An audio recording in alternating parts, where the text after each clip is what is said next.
হচ্ছে বৃহস্পতিবার। এখন বাজে সকাল 8:15। এই যে আমি গুটিসুটি হয়ে বসে আছি, সোফায় গুটিসুটি হয়ে বসে আছি। ঘরটা পুরো যেন শুনশান, মনে হচ্ছে কেউ নেই ঘরে। বাচ্চাদের স্কুলে দিয়ে এলাম, এই যে বসছি।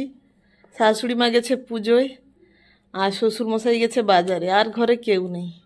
আচ্ছা, একটা কথা বলতে ইচ্ছে করছে। আমরা যে বাপের বাড়িতে যাই মেয়েরা, হয় কোনো আনন্দে, পুজো অনুষ্ঠানে, বা কিছু বাচ্চাদের স্কুল ছুটি পড়লে বাপের বাড়িতে যাওয়াটা মেয়েদের আনন্দের, তাই তো? মানে কি বলবো, আজকে আমার যা গেছে বাপের বাড়ি। মানে যদি অনুষ্ঠানটা হয় বাবার শ্রাদ্ধানুষ্ঠানের জন্য গেছে, বাবার শ্রাদ্ধের জন্য কোনো মেয়েকে যদি বাপের বাড়ি যেতে হয়, তাহলে সেই বাপের বাড়ি যাওয়াটা মানুষের আনন্দের হয় কখনো? সে আজকে গেছে, কয়েকদিনের মধ্যেই তার বাবার কাজ, শ্রাদ্ধ, ওই জন্য সে কয়েকদিন আগে থেকেই গেছে।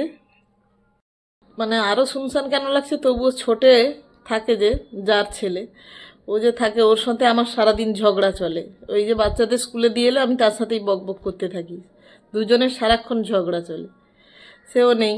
তারপরে এতদিন ছেলে মেয়ের বাবা থাকতো, ছেলে মেয়ের বাবাও চলে গেছে, ও ওখানে পৌঁছে গেছে। এই জন্য আরও বেশি খালি খালি লাগছে, যেন মনে হচ্ছে কি ঘরটা যেন পুরো শুনশান। হাতে পড়ে রয়েছে কত কাজ, কিচ্ছু করতে ইচ্ছে করছে না। আমার জায়ের বয়স এখন 25 বছর। 25 বছর সে তার বাবাকে হারালো। 25 বছরে তার ভাইয়ের বয়স 20 বছর।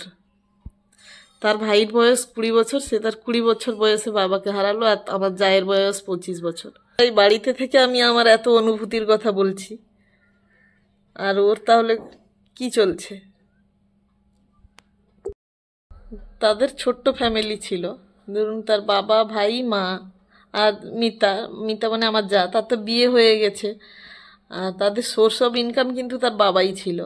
21 বছর বয়সে তার ভাই আর কি করবে, এখনও সে পড়াশোনা করছে।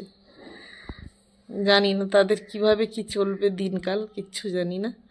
কিন্তু কষ্ট হচ্ছে এর জন্য যে তার ছেলেটাও যদি কিছু প্রতিষ্ঠিত হয়ে যেত, নিজের পায়ে দাঁড়িয়ে যেত, তাহলেও মানে ভাবার বিষয় থাকতো না এতটা মানুষের, যে হ্যাঁ ছেলেটা অন্তত তো মাকে কিছু করে খাওয়াতে পারবে। এখন সেই পড়ছিল 20 বছর বয়স, এই উচ্চ মাধ্যমিক দিয়ে কলেজে সবে ভর্তি হয়েছে। মানে কি, বাবা, মানুষের বাবা হলো একটা ছাতার মতো, থাকলে মনে হয় কোনো চিন্তা নেই, আর না থাকলে মনে হয় ঝড়ের মতো ভেঙে পড়া। যাই হোক, তাদেরকে ঠাকুর ভালো রাখুক, কোনো না কোনো পথ দেখাক। হয়তো জায়ের সাথে আমি আলাদা বাড়িতে থাকতাম, ও আলাদা বাড়িতে আছে, আমি আলাদা বাড়িতে আছি, ওর বাবাকে আমি দেখিনি, বা কিন্তু সে তো না, সকাল থেকে রাত অবধি সেই দুজনেই রান্নাঘরে থাকি। ওর অনুভূতির কথা আমাকে শেয়ার করে, আমি ওর কথা বলি, পটর পটর করতে থাকি দুজনে। আর সেই প্রথম থেকেই তার বাবাই সেই এই বাড়িতেই আসতে দেখি, তার ভাইকে সবসময় এই বাড়িতেই আসতে দেখি। ওই জন্য যেন কোথাও গিয়ে ভীষণ মন খারাপ কদিন ধরে, ভীষণ। হয়তো না দেখলে মানুষকে অতটাও মন খারাপ হতো না। ওর ভাই আবার সেই বাবা মারা যাওয়ার পরে সেই পোশাকে, এত ছোট ছেলে এইরকম পোশাক পরে, ধুতি সাদা ড্রেস পরে এসে আবার নেমন্তন্ন করে গেল পরশুদিন এসে। কেমন যেন একটা লাগছে।